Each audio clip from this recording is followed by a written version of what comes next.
નમસ્કાર, આપ જોઈ રહ્યા છો સ્પાર્ક ટુડે ન્યૂઝ। છોટાઉદેપુર જિલ્લા કવાંટ તાલુકા રૂમડિયા ગામની એક અનોખી પહેલ સામે આવી।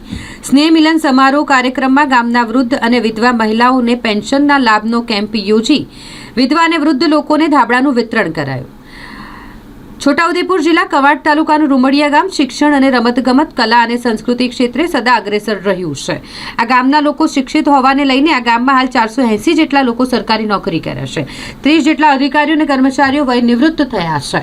રૂમડિયા ગ્રામ પંચાયત દ્વારા સ્ટેટ બેંક ઓફ ઇન્ડિયામાં નિવૃત્ત મેનેજર NC રાઠવાના અધ્યક્ષ સ્થાને સ્નેહ મિલન સમારોહનું આયોજન કરાયું, જેમાં નિવૃત્ત અધિકારીઓ કર્મચારીઓ જેમનું સાલ ઉઠાડી સન્માન કરાયું।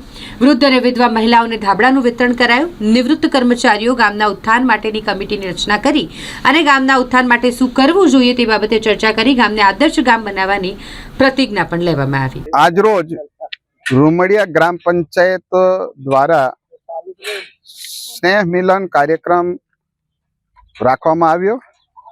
આજના કાર્યક્રમની અંદર નિવૃત્ત કર્મચારીઓ, હાલમાં ફરજ બજાવી રહેલા વિવિધ સ્થળે જે ફરજ બજાવતા કર્મચારીઓ, વિધવા બહેનો, વૃદ્ધ પેન્શન મેળવવાને પાત્ર એવા અમારા વૃદ્ધ નાગરિકો મોટી સંખ્યામાં ઉપસ્થિત રહ્યા। ગ્રામ પંચાયત રૂમડિયા દ્વારા નિવૃત્ત થયેલા કર્મચારીઓને ધાબળા આપીને એમનું સન્માન કરવામાં આવ્યું।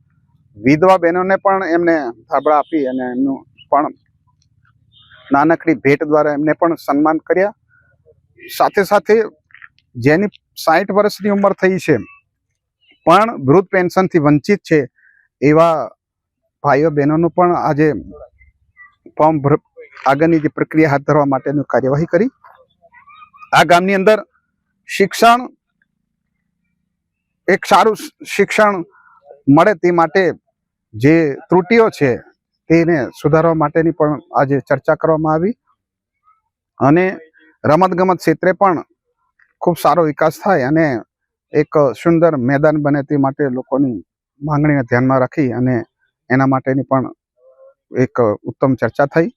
સાથે સાથે આ ગામની અંદર લાઇબ્રેરી બને, કોમ્યુનિટી હોલ બને તો સમાજના જે વિવિધ કાર્યક્રમો છે એ કાર્યક્રમો પણ સુંદર રીતે આયોજન થઈ શકે અને સમાજ એક થઈ અને આજે આખા ગામના તમામ ફળિયાના લોકો સાથે મળીને, આગેવાનો સાથે મળી અને જે ગામના જે કુરિવાજો છે કુરિવાજોને દૂર કરી અને નાનામાં નાના માણસને પણ કઈ રીતે આપણે લઈને મદદ કરવાની તે તરફ આગળ પ્રયત્ન કરીએ અને બધા સાથે મળીને આ ગામને રૂમડિયા ગામને રૂડું બનાવીએ એવી આજના તબક્કે બધા શપથ લીધા છે। રૂમડિયા ગામમાં ગ્રામ પંચાયત દ્વારા એક સ્નેહ સંમેલનનું આયોજન કરવામાં આવ્યું હતું।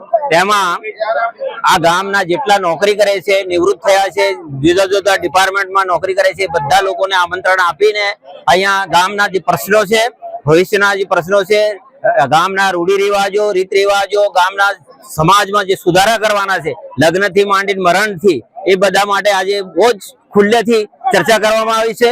રૂમડિયા ગામ એક એવું ગામ છે જે સૌથી વધારે શિક્ષિત છે, સૌથી વધારે નોકરીમાં બહાર ગામ ગયેલા છે અને લોકો એજ્યુકેટેડ છે, બધું સમજી શકે છે અને ગામના વિકાસ માટે ગામના નિવૃત્ત થયેલા વિજયભાઈ સરપંચ બન્યા છે ત્યારથી ગામમાં એક રોનક આવી ગઈ છે અને બધાનો સાથ, આખા ગામનો સાથ સહકાર લઈને અને ગામનો વિકાસ કરવા માટે તનતોડ મહેનત કરી રહ્યા છે। ગામમાં સૌથી વધારે અહીંયા એક અમારે ગ્રાઉન્ડ છે એનો મેક્સિમમ સારી રીતે ઉપયોગ કરી રહ્યા છે અને અહીંયા આ ગામમાંથી એકદમ સુધારાથી આ જિલ્લાને પણ ફાયદો થશે અને સમગ્ર આદિવાસીને આ ગામ એક લીડરશીપ, નેતાગીરી પૂરું પાડશે અને એ નમૂનારૂપ આ રૂમડિયા ગામ છે એનો અમને પણ આનંદ છે। હું રૂમડિયા ગામનો થી જઈને વડોદરામાં નોકરી કરીને અમે પણ રિટાયર થયા છે, એનો અમને ગૌરવ છે અને આજે અમે આ ભૂમિને નમન કરીએ છીએ અને અહીંયાથી વધુ નવી પેઢી આવે અને નવી પેઢી આગળ વધે એના માટે અમે શુભેચ્છા પાઠવીએ છીએ। જય હિન્દ, જય ભારત, જય આદિવાસી।